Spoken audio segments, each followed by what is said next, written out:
Eu sou a professora Giane e esse é o vídeo de resolução de questões do Enem.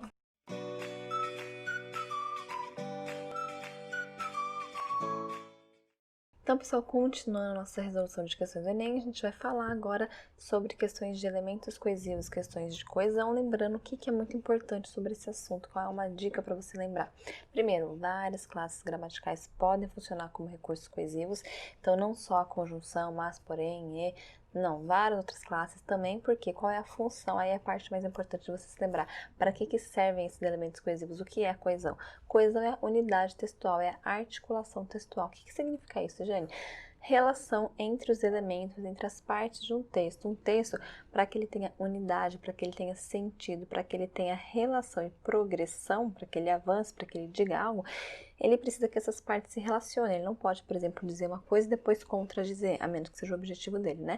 Mas ele não pode dizer uma coisa e depois ficar dizendo essa mesma coisa o tempo inteiro. Ele não passa uma informação adequada. Então, para que ele tenha uma unidade e uma progressão, para que ele se comunique de modo adequado, ele precisa relacionar os seus elementos e essa relação é estabelecida pelos elementos coesivos que podem ser expressos por várias classes gramaticais e para ficar mais claro, a gente vai ver isso na prática agora, tá bom? E para ver isso de modo mais prático, a gente vai começar com a questão de 2019, questão 42. O que ela diz?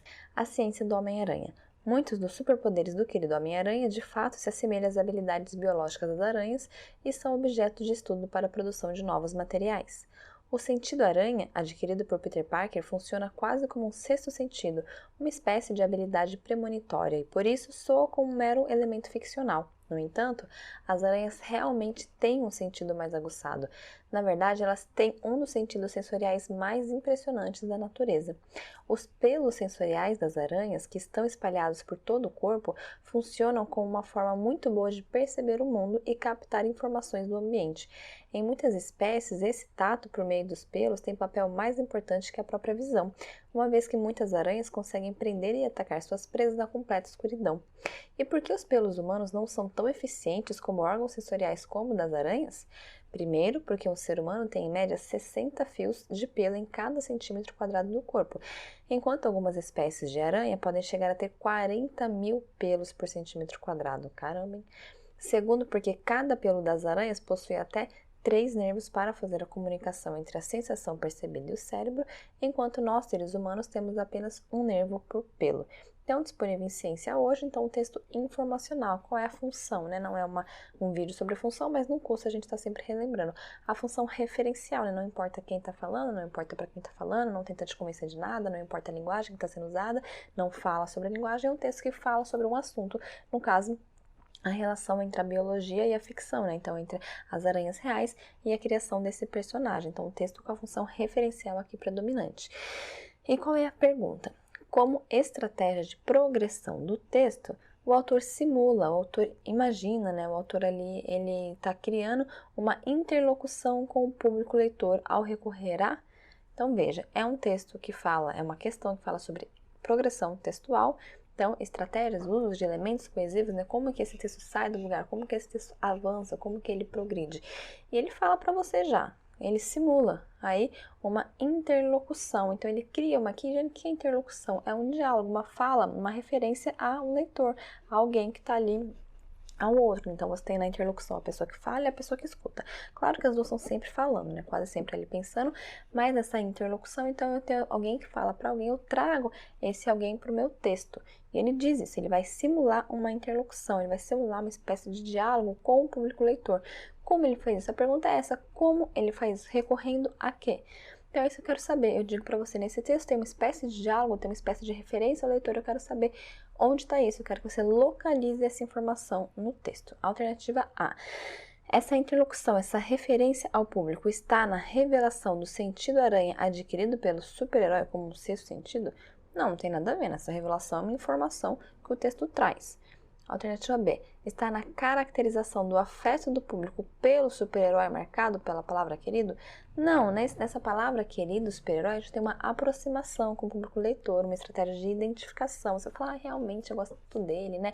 Mas você não chega a ter um diálogo, né? Ele não está falando com o leitor diretamente. Ele está simplesmente aproximando o leitor, identificando o leitor. Então, não é uma interlocução, tá bom? C. comparação entre os poderes do super-herói e as habilidades biológicas das aranhas, o texto realmente faz isso. Ele vai comparar os poderes do super-herói e vai comparar as habilidades. Então veja que essa é uma informação correta em relação ao texto. O texto fala isso? Sim, o texto fala isso, mas não é isso que foi perguntado. Foi perguntado onde está a interlocução no texto? Onde está o diálogo com o leitor? E aqui eu não tenho diálogo com o leitor, né? Essa comparação é uma comparação, é um dado, é uma informação, já que é um texto informacional. D. Pergunta retórica na introdução das causas da eficiência do sistema sensorial das aranhas? Opa, peraí, eu tenho uma pergunta. A pergunta geralmente exige uma resposta. A resposta de quem? De quem está falando. Aliás, de com quem eu estou falando. Quando eu falo com vocês, eu pergunto para que vocês me respondam. Mas não, porque isso é um vídeo, então quando eu falo com vocês, eu não espero que vocês me respondam. Assim como nesse texto, já que o contato com o leitor não é direto, não é instantâneo, não é em tempo real, esse escritor também não pretende que ele seja respondido. Por isso a pergunta retórica. O que é essa retórica? A pergunta que, vamos dizer assim, já tem resposta. É uma pergunta que não se pretende que seja respondida de fato. Ele faz a pergunta apenas para estimular você, para que você levar você a pensar também, né? O professor tem mania de ficar perguntando. A gente pergunta e a gente responde. Por que a gente faz isso, né? Que a gente é egoísta? Não. Porque a gente está à distância? Não, porque na sala a gente faz isso também, né? Na sala presencial. A gente pergunta para que vocês façam o caminho do raciocínio junto com a gente. Então, é uma pergunta retórica nesse sentido, de que ela não espera uma resposta. Claro que isso é um pouco discutível, né? Porque esse sentido de retórica geralmente está associado com o fato de não precisar da resposta, de não esperar a resposta, não porque o público não está ali e não pode, né? Porque ele está impossibilitado de responder, mas porque o público geralmente já sabe a resposta. Então, assim, como sempre, no Enem, ele tem bastante, vamos dizer assim, problematizações, né? A gente que estuda a linguagem, a gente sempre tá, não criticando exatamente a prova, mas um pouco sim, porque ele usa uns termos que você fica, tá, mas mais ou menos, né? Então, enfim, pra ficar claro aqui, essa alternativa é a correta, tá bom? Já vou falar dessa vez que essa é a correta, porque eu tenho realmente essa pergunta, e o fato de eu ter uma pergunta está querendo dizer que eu estou chamando para a interlocução, estou chamando para o diálogo meu leitor, e ela é dita que é retórica nesse contexto específico, porque eu não posso esperar uma resposta. Já acontece, então eu não espero que o público responda, e por isso que ela é retórica, uma pergunta que não espera que o público leitor responda a essa pergunta, e isso é uma das definições de retórica, tá bom? De pergunta retórica. E aí eu tenho exatamente isso, então é uma questão correta. Agora, por que isso causa algum probleminha? Porque se você entender um pouco mais profundamente sobre retórica, você vai saber que a pergunta retórica não é simplesmente aquela que não espera uma resposta, mas tem um motivo, né? Essa não espera da resposta é porque o seu interlocutor ele já sabe também a resposta, o que não acontece aqui. Aqui a pergunta é: por que os pelos humanos não são tão eficientes como os órgãos sensoriais, como das aranhas? Você sabe a resposta? Eu, no caso, não sabia. Não é uma pergunta retórica no sentido de que eu já sei a resposta, então é óbvio, que é o sentido que a gente costuma dar. Aqui é uma pergunta retórica só porque eu não espero que o público responda. Então, não é exatamente essa a definição de retórica. Então, tem um probleminha aí da definição, mas, de novo, por eliminação, você conseguiria responder a questão, porque essa é a mais certa, ou a menos errada. Então, alternativa E, comprovação das diferenças entre a constituição física do homem e da aranha por meio de dados numéricos. Eu realmente tenho essa comprovação por dados numéricos, então tem ali, um tem um nervo, outro tem 3 nervos, um tem 60 pelos, né, o outro tem 40 mil, então eu tenho essa comparação, mas não é isso que faz uma referência ao leitor, não pode ser essa alternativa, e por isso eu tenho a alternativa D, como eu já havia falado, como a correta, tá bom? Então, assim, fiquem tranquilos quando você for assim, mas o Enem tá usando um conceito errado. Não é exatamente errado, ele faz apropriações que realmente são problemáticas, e por isso que a gente tem que estar sempre atento ao estudo da língua, não só a decorar, porque se você decora você fica meio louco, porque você fica assim, mas isso não é retórica, então não tem nenhuma alternativa certa. Então entenda que as pessoas são incoerentes, que as pessoas, elas são, como eu sempre falo, as definições são fluídas, a gente tem os conceitos, mas existem essas apropriações, então aqui ele fez essa apropriação. O retórico é aquilo que não espera a resposta, que não espera a resposta, então é retórico, mas não é bem assim, tá bom? Então fiquem tranquilos, né, todos fazem apropriações, todos erram e tá tudo bem. Você só precisa saber disso para que na hora da prova você saiba, né? Mas nem faz isso. Então essa questão realmente, ela pode ser certa apesar disso. Então, uma questão sobre coesão, sobre elementos coesivos, que vai trazer de novo o assunto da artes com biologia, então veja a interdisciplinaridade como é muito constante e que vai te demandar o quê, né? Que você tenha a capacidade de discernir entre as partes do texto, né? Então, o que o texto está ali falando, né? Em que momento ele está se dirigindo ao leitor, em que momento ele está chamando o leitor para participação, tá bom? Vamos agora para a questão 6 do Enem 2019. Temos uma campanha publicitária que diz: palavras têm poder. Palavras informam, libertam e destroem preconceitos. Palavras desinformam, aprisionam e criam preconceitos. Liberdade de expressão. A escolha é sua, a responsabilidade também. A liberdade de expressão é uma conquista inquestionável. O que todos precisam saber é que liberdade traz responsabilidades. Publicar informações e mensagens sensacionalistas, explorar imagens mórbidas, desrespeitar os direitos humanos e estimular o preconceito e a violência são atos de desrespeito à lei. Para promover a liberdade de expressão com responsabilidade, o Ministério Público de Pernambuco se une a vários parceiros nesta ação educativa. Colabore. Caso veja alguma mensagem que desrespeite os seus direitos, denuncie. Aí tem o número da denúncia. Disponível em palavras-sem-poder.org, e o enunciado diz o quê? Pela análise do conteúdo, então leia e analise o conteúdo. Constata-se que essa campanha publicitária tem como função social. Então, o que eu quero saber é muito simples, ele foi bastante claro, inclusive. Eu tenho aqui uma campanha, eu quero saber qual que é a função social, ou seja, qual que é o objetivo, qual que é a finalidade, para que ela foi feita. Então, um grupo de pessoas se reuniu para fazer essa campanha. O que eles tinham em mente? O que eles queriam que acontecesse com essa circulação desse folderzinho, desse banner? A. Propagar a imagem positiva do Ministério Público. Jenny, realmente, o ministério que tem esse nível de preocupação, ele é um ministério louvável, né? De fato, isso é uma consequência, mas não foi essa a motivação, não é essa a finalidade. Então, de novo, você discerniu o que está no texto, o que o texto faz e o que é o objetivo. Então, há aquilo que o texto acaba fazendo por consequência e aquilo que ele foi feito para fazer, a motivação, a finalidade, o objetivo. Então, aqui, de fato, eu mostro como o Ministério Público tem uma imagem positiva, eu crio uma imagem positiva para o ministério que está preocupado com isso, mas não foi para isso que ele foi feito, né? Porque a gente espera que o ministério seja realmente preocupado com a sociedade, não com a própria soberba, né? Então, não, ele não foi feito para isso, a função não foi essa. B. Conscientizar a população que direitos implicam deveres. Bom, se você voltar para o texto, isso fica bastante claro. Por quê? Porque o texto diz, você tem liberdade. Ele fala várias vezes palavras sem poder, aí ele vai comparar, né? As palavras libertam, mas aprisionam. E depois ele é mais claro ainda, a liberdade de expressão é essa. Você tem escolha. Você pode falar o que você quiser. Só que você tem consequências dessas escolhas. Você tem responsabilidades. E ele vai falar, inclusive, assim, que é crime falar algumas coisas. Então, quer dizer, a responsabilidade é bastante grande, porque a consequência pode ser muito grande. Porque dependendo do que você falar, você está cometendo um crime. Então, você vai ter que pagar uma multa, você vai ter que cumprir uma pena. Então, é algo bastante problemático. Então, sim, ele está conscientizando a população. Ele tem por objetivo conscientizar a população. Alternativa C. Ele quer coibir, ele quer reprimir violações de direitos humanos nos meios de comunicação. Também, ele fala que a liberdade de expressão é uma conquista questionável, publicar informações e mensagens sensacionalistas. Então, veja, publicar. Mas esse publicar, vamos ver, ele está falando nos meios de comunicação, bom, se eu publico, de fato, deve ser algum meio de comunicação, né? Então, veja que essa questão também é um pouco certa. Por quê? Porque se eu estou dizendo que dependendo da informação que você me passar, você está cometendo um crime, isso, consequentemente, está reprimindo. A gente espera que isso reprima a violação dos direitos humanos, né? Então, peraí, se eu sei que se eu falar, se tiver um preconceito, eu posso ser presa, então eu vou reprimir esse comportamento e eu vou guardar o que eu penso para mim, eu não vou externar isso de nenhuma forma, eu não vou colocar no meio de publicação, no meio de comunicação, eu não vou publicar esse meu pensamento para evitar. Então, coibir, de fato, é uma coisa que acontece, é uma consequência. Vamos deixar essa alternativa para a gente repensar. D.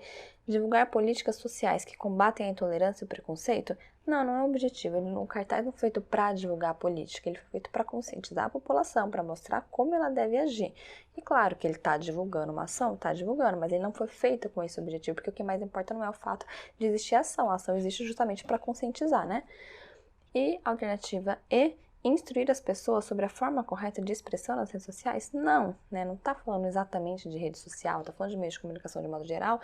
E a questão é a seguinte, não está te ensinando o que você deve falar, ele está só falando, olha, reflita, você pode falar o que você quiser, mas tenha bom senso, porque tem coisa que vai ser crime, então se você quer falar, você fala. Mas veja o que vai acontecer se você falar. Então, assim, essa questão, novamente, como quase sempre, ela é um pouco problemática porque a alternativa B e a C, elas são muito parecidas. E a gente pode dizer que a alternativa C também é correta, porque a gente tem ali uma tentativa de repressão de violação dos direitos humanos. Então, a gente tem ali essa tentativa, como eu disse, se você disse que uma coisa é crime, é claro que você espera que a pessoa, então, não faça isso, né? Porque o normal é que a pessoa não queira cometer um crime, né? Porque ela não até pode querer cometer o crime, mas ela não vai querer ter a consequência do crime. Então, existe isso. Por que a alternativa B é a correta e não a C, então? Então, dando a resposta B que é correta. Porque, vamos dizer assim, né? É uma nuance, é algo bem sutil, mas a gente tem que discernir ali de novo o que é o objetivo, o que é a consequência. A campanha foi feita para te conscientizar, para falar assim, olha, a pessoa pensa assim, você pode falar o que você quiser. O computador está ali, o seu celular está na sua mão, ninguém vai te impedir de falar o que você quiser.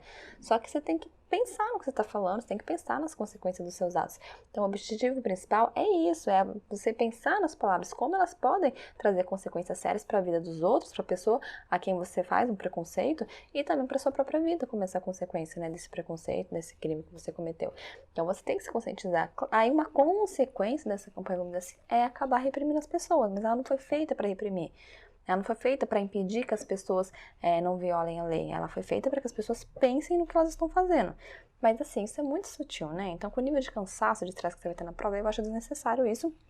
Mas também pensando que milhões de pessoas fazem a prova, eles precisam realmente ter essa nivelação, né? De ver essa questão, que quantas pessoas acertariam essa questão, quantas pessoas conseguiriam perceber essa sutileza, que quase não faz sentido. Então, é uma questão de nível avançado, justamente para poder fazer essa diferença, né? De quem vai ali realmente ser aprovado. Porque a gente tem questões, vocês sabem, de vários níveis, porque se todas as questões forem factíveis para a maioria do público, né? Todo mundo vai tirar uma nota muito parecida e você não tem a hierarquia, que é o que eles querem. É uma questão sobre coesão e que vai trazer assunto tanto campanha publicitária quanto direitos humanos. Então veja aquilo que a gente tem conversado, nos assuntos que são mais frequentes e como de fato realmente são muito frequentes. Até foi redundante, de fato, realmente, porque é muito frequente. Direito humano o tempo inteiro cai, campanha publicitária cai, os dois juntos caem. Então é muito frequente isso e você tem que saber discernir então o que é o objetivo, o que é a motivação, o que é a finalidade, o que é a consequência de cada texto. E aí em 2018, questão 38, o que vai nos dizer? Um texto, um trecho de Graciliano Ramos, de infância, um texto da infância dele. Então esse texto é um pouco autobiográfico e vai contar histórias. A gente já leu uma outra questão também desse mesmo livro, né? Mas não é a mesma questão, então outro trecho, vamos reler. Certa vez minha mãe surrou-me com uma corda nodosa que me pintou as costas de manchas sangrentas. Moído, virando a cabeça com dificuldade, eu distinguia nas costelas grandes lanhos vermelhos. Deitaram-me, enrolaram-me em panos molhados com água de sal e houve uma discussão na família. Minha avó, que nos visitava, condenou o procedimento da filha e esta afligiu-se. Irritada, ferira-me à toa, sem querer. Não guardei ódio à minha mãe. O culpado era o nó. Então, uma corda nodosa é uma corda cheia de nós. Então, ele vai dizer, eu fiquei machucado. Não foi porque minha mãe me bateu, é porque a corda tinha muitos nós e isso acabou me machucando. Então, uma espécie de autoproteção, né? Você desvia a culpa, né?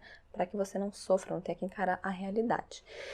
E aí, qual que é o enunciado? Num texto narrativo, então já tá te falando, esse é um texto narrativo, ele tá contando uma historinha, ele tem várias ações, né? Porque essa é a definição de narração, tem várias ações, tempo, espaço, personagem. Então, a sequência de fatos contribui para a progressão temática, uma informação. Então, o enunciado é uma informação. Em textos narrativos, você tem ações, e claro, essas ações, elas progridem, né? Elas têm que progredir para que a história aconteça. Então, você tem essa sequência que faz com que o texto progrida. Nesse fragmento, esse processo é indicado pelo quê? Então, ele quer dizer, eu tenho uma progressão textual nesse texto. Então, esse texto está saindo do lugar, está avançando, está progredindo, está me falando coisas. O que eu tenho nesse fragmento que me mostra que, concretamente, essa progressão? Alternativa A, eu tenho uma alternância das pessoas do discurso que determinam o foco narrativo. Ai, gente, não lembro o que é foco narrativo. Pensa assim, foco, né? Lá você focadinho, olhando. Narrativo, o foco da narração é o olhar do narrador. Então, o narrador ele tem um olhar ali. Às vezes, foco narrativo infantil, quando é uma criança que está narrando, às vezes é um foco narrativo adulto, enfim. É o olhar do narrador. E aqui eu tenho uma alternância, tem uma oscilação, tem uma mudança das pessoas do discurso, ou seja, tem hora que é um narrador, hora que é outro narrador, não só o narrador, mas o foco narrativo, isso quer dizer o olhar. Então tem hora que o texto é narrado pelo olhar do Graciliano, tem hora que o texto é narrado pelo olhar da mãe dele, tem hora que o texto é narrado pelo olhar da avó.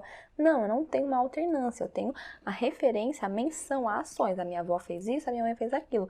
Mas o texto o tempo inteiro é feito, é escrito pelo olhar desse narrador, desse próprio Graciliano. É o olhar dele. A minha mãe me surrou, teve uma discussão, minha avó falou aquilo. É o olhar dele só. Então, eu não tenho essa alternância no foco narrativo, tá bom? Então, errada. B. Eu tenho uma utilização de formas verbais que marcam tempos narrativos variados. Vamos voltar para o texto e circular os verbos? Surrou-me, pintou, distinguia, deitaram-me, condenou, ferira-me, guardei. Tudo aqui, todos esses verbos estão conjugados no tempo passado, no pretérito. Porém, surrou-me, não sei se vocês lembram dessa dica, se vocês tiveram, mas tem uma dica aqui, né, para você saber se o verbo está no pretérito perfeito ou imperfeito, você usar o ontem ou antigamente. Então, você usou o ontem para o pretérito perfeito. Ontem surrou-me, ontem pintou.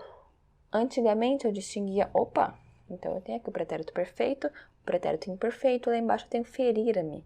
Ferir é o pretérito mais que perfeito, que é o passado do passado. Então, ali, quando ela criticou, ele tá contando, né? A minha mãe se afligiu. Quando ela se afligiu? Quando a minha avó criticou. Quando a avó criticou? Então, ele tá no passado já, ele tá contando. No passado, minha avó criticou minha mãe. Porque minha mãe havia ferido, ela ferira-me. Então, é o passado do passado. Então, eu tenho, sim, uma alternância, aí sim, uma alternância de tempos verbais. Apesar de ser sempre o passado, eu tenho 3 tipos de passado diferentes. Então, eu tenho formas verbais diferentes? Sim. Que marcam tempos narrativos variados? Sim.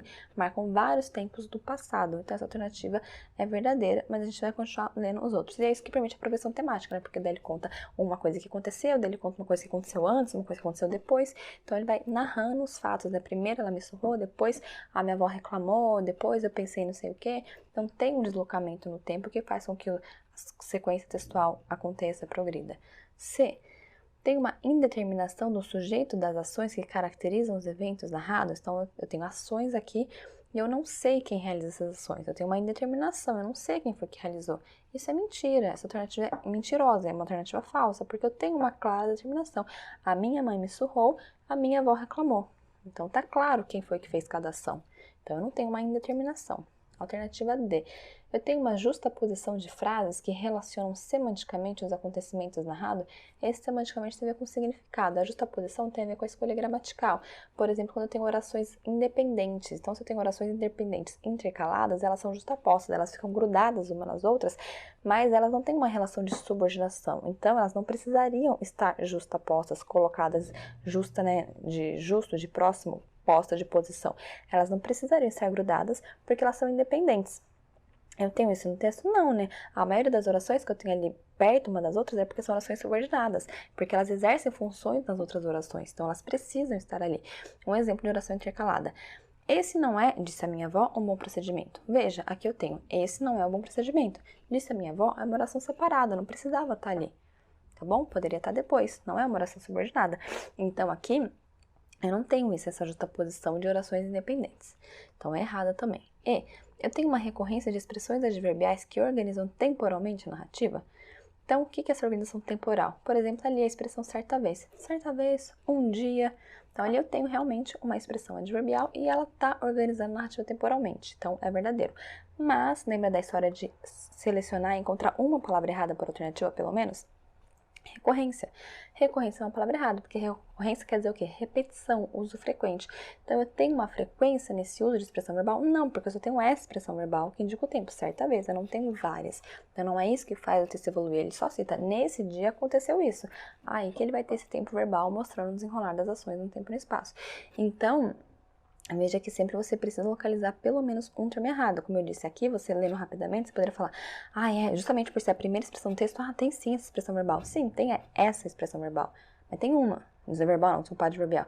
Mas tem uma, eu tô falando aqui de recorrência, por isso que não pode ser a E. Então, realmente, a B é a única que pode ser correta. Uma alternativa, aliás, uma questão sobre coesão, sobre elementos coesivos, porque fala aí sobre essa progressão, né, como é que um texto progride, e essa progressão textual tem a ver, essa articulação tem a ver com elementos coesivos, essa escolha dos tempos verbais que você vai fazer tem a ver com a articulação, e de novo uma questão sobre artes, um dos nossos assuntos recorrentes, né, literatura moderna ali da segunda fase, segunda geração modernista, tá bom? E para finalizar a resolução das questões sobre coesão, a gente vai ler a questão 16 de 2018. Outra questão sobre literatura, dessa vez o texto Vertigens, e o que diz: somente os tufos secos de capim empedrados crescem na silenciosa baixada que se perde de vista. Somente uma árvore, grande e esgalhada, mas com pouquíssimas folhas, abre-se em farrapos de sombra. O único ser nas cercanias, a mulher é magra, ossuda, seu rosto está lanhado de vento. Não se vê o cabelo coberto por um pano desidratado, mas seus olhos, a boca, a pele, tudo é de uma aridez sufocante. Ela está de pé. Ao seu lado está uma pedra. O sol explode. Ela estava de pé no fim do mundo, como se andasse para aquela baixada, largando para trás suas noções de si mesma. Não tem retratos na memória. Desapossada e despojada, não se abate em autoacusações e remorsos. Vive. Sua sombra somente é que lhe faz companhia. Sua sombra, que se derrama em traços grossos na areia, é que adoça como um gesto a claridade esquelética. A mulher esvaziada emudece, se dessangra, se cristaliza, se mineraliza. Já é quase de pedra, com uma pedra a seu lado. Mas os traços de sua sombra caminham e, tornando-se mais longos e finos, esticam-se para os farrapos de sombra da ossatura da árvore com os quais se enlaçam. Então, um texto em que a gente tem o predomínio da linguagem poética, pra gente falar sempre de função linguística também, né? Que a gente tem um modo como a pessoa fala, como o narrador fala, é um modo que se preocupa com a linguagem. A gente tem metáforas, bastante estudo de figuras de linguagem. E o que o enunciado traz, que é durante essa questão? Na apresentação da paisagem da personagem, o narrador estabelece uma correlação de sentidos em que esses elementos se entrelaçam. Então, de novo, uma informação. O enunciado te dá uma informação. Eu tenho uma apresentação, uma descrição, tanto de uma personagem quanto de uma paisagem. Nessa descrição, a gente tem uma relação de entrelaçamento. Então, uma relação muito profunda entre paisagem e personagem, que ambos quase se fundem. Aliás, né? E o que é a pergunta? Nesse processo, ou nessa relação profunda que tem entre paisagem e personagem, entre cenário e ser humano, a condição humana configura-se como? Então, de que forma se configura essa mulher, essa condição humana, nessa relação que ela estabelece com esse cenário, com essa natureza? É uma condição amalgamada pelo processo comum de desertificação e de solidão? Já não sei o que é amalgamada. Misturada, amálgama, é a mistura de elementos diferentes. Então, no caso, tem uma pessoa, tem um cenário, e eu tenho essa mistura ali, eu tenho o ser humano se configurando por esse processo de desertificação e de solidão? Tenho, né? Eu tenho ali um cenário de deserto e de solidão e eu tenho uma pessoa assim também. Se a gente voltar ali para o texto, a gente vê em vários momentos isso. Olha só, os seus olhos, a boca e a pele, tudo é de maridez sufocante. Então, assim como ali, né, o começo do trecho também fala, né, somente uns tufos secos de capim. Então, assim como o cenário, como a paisagem é seca, ela também tem uma aridez. Então, ela sofre esse processo de desertificação, assim como o ambiente. E a solidão? Sim, sua sombra somente é que lhe faz companhia. Então ela é sozinha, não tem mais nada ali que faça companhia. Tanto ali, veja que o que se fala no começo? Baixada que se perde de vista. Então, se se perde de vista é porque é um lugar muito grande, é um lugar muito amplo. E o que é a única coisa que tem ali? A pedra, a árvore e a mulher. Então tem a ideia de solidão, tanto no cenário, tanto na paisagem, quanto no ser humano. O ser humano está sozinho, a mulher está sozinha ali, nesse lugar que se perde de vista. Não é um lugar pequenininho. E você pensar, ela tá sozinha ali, mas é um lugar pequeno, então próximo dela pode ter outras pessoas. Não, não tem ninguém, porque é um lugar de perder de vista, é um lugar que você olha, tem um grande horizonte e você não vê nada. Você só vê essa árvore e essa mulher e a pedra. Então veja que a gente tem realmente uma solidão e a desertificação que a gente já falou. E para finalizar de modo ainda mais concreto, essa relação dela com o meio ambiente, né, já é quase de pedra, como a pedra a seu lado. Então quer dizer, ela já é quase como aquela pedra ali, então realmente eu tenho essa solidão e essa desertificação, tá bom? Alternativa B, agora a gente vai ler para saber por que não pode ser as outras, né? Eu sempre gosto de fazer isso, porque acho que não importa falar só a verdadeira, senão é só você olhar o gabarito, né? Acho que é legal saber por que as outras são erradas, porque isso gera confusão. Às vezes eu falo, ai, mas Gina, eu tenho certeza que essa aqui estava certa, por que não tá? Para você saber, a gente vai sempre ler todas. Então, alternativa B. A condição humana é fortalecida pela adversidade extensiva à Terra e aos seres vivos? Não tem uma adversidade, ao contrário, ela tem uma relação aqui, uma relação, como eu disse, quadro de fusão. Não é o meio ambiente para ela não é adverso, não representa ali, vamos dizer assim, problemas que ela tem que se fortificar nessa relação. Não, ela se mistura, ela se junta, ela se identifica com aquele ambiente. Então a gente não tem essa adversidade em relação ao meio ambiente. C. A configuração humana, ela é redimensionada pela intensidade da luz e da exuberância do local? Não, apesar de falar o sol explode, eu só tenho esse momento, assim, e essa explosão do sol tem muito a ver com essa secura, com esse sol que esquenta, com esse sol que tá ali, não atrapalhando, mas assim, se impondo mesmo naquele ambiente. Não tem tanto a ver com luz, não é essa luz que predomina, muito menos a exuberância. A gente tem tufos secos, a gente não tem nada para ver, a gente só tem uma pedra, uma árvore que quase nem tem folha, então não tem uma ideia de exuberância. D. Imersa num drama existencial de identidade, de origem, ela não tá no drama existencial, ela diz que ela tá bem, ela diz, vive. Ela diz que, na verdade, o narrador diz, né? Como que ela se sente? Ela vive. Então, ela não tem esse drama de identidade nem de origem. Inclusive, ele diz que ela está como? Largando para trás suas noções de si mesma. Não tem retratos na memória. Então, ela não está preocupada com a origem. Ela não está em um drama existencial. Ai, como eu nasci, como eu cresci, quem eu sou. Não, ela não está nem se importando com isso. Ela deixou tudo isso para trás. Ela simplesmente está vivendo. Então, ela não tem esse drama existencial. Tá bom? E, por fim, ela está imobilizada pela escassez e pela opressão do ambiente. Apesar do ambiente ser escasso, ela não se sente oprimida pelo ambiente, ela se sente identificada e fundida e ela não está mobilizada. Ah, mas ela está parada como uma pedra, gente. Você acabou de falar e o texto falou. Verdade, mas tem uma ideia de movimento, porque esse movimento é interno. Veja só, lá. sua sombra caminham. Os traços de sua sombra caminham. Então, tem uma ideia de movimento. Aquilo que é abstrato está se mexendo.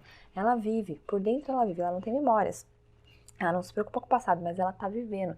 Então veja que tem uma ideia de movimento, ela não está parada, estática, morrendo ali. Ela está ali se identificando com esse ambiente de solidão, mas com esse movimento interno. Então sempre você também saber discernir entre aquilo que é externo e aquilo que é interno, onde é que está o movimento. As ações, em muitos romances, elas não se desenrolam concretamente. Se você olhar a cena não acontece nada. Quem faz muito isso é Clarice Lispector, né? Você olha para a cena e não acontece nada. A mulher fica horas sentada na cadeira e você fala, gente, é o romance inteiro, 200 páginas da mulher sentada na cadeira. Se for fazer um filme, diz como é que faz. Por quê? Porque as ações se desenrolam internamente, que a gente chama um pouco de psicologismo, né? Tá ali na cabeça dela. O que importa é o pensamento. Então é isso, o movimento ele não precisa ser externo, ele não precisa ser visível nem concreto, tá bom? Ele tá ali dentro. Então, mais uma questão que fala sobre coesão e para sintetizar aqui, lembrar, né? Então, o que é a coesão? A coesão não é só elemento coesivo, não é só a nomenclatura, a categorização. Então você, por exemplo, olhar e falar assim, essa conjunção é qual? Então vamos aqui classificar, conjunção adversativa, conjunção concessiva. Não, não é isso que ele vai fazer, porque ele está preocupado com a construção textual, não só com a classificação. Não adianta eu saber que cada conjunção tem uma função, tem ali um significado, se eu não souber aplicar isso no texto. Então o que ele quer que você faça? Que você reconheça a coesão de modo geral. Então o que é essa coesão? Essa relação entre as partes do texto. É, por exemplo, eu pegar um texto e construir toda a personagem baseada na paisagem. Eu consegui estabelecer essa relação. Então isso é uma questão de coesão também, uma questão de unidade textual. Essa unidade textual, essa articulação textual está nas relações que você estabelece, tanto nas frases quanto nas partes do texto. Por isso que a gente trouxe, né, essas questões de coesão. Nenhuma delas fala sobre conjunção, nenhuma delas fala sobre nomenclatura, mas todas elas falam sobre essa progressão textual, sobre essa relação que o texto tem que ter com as suas próprias partes para que ele evolua, para que ele saia do lugar e diga alguma coisa que ele pretende dizer, tá bom?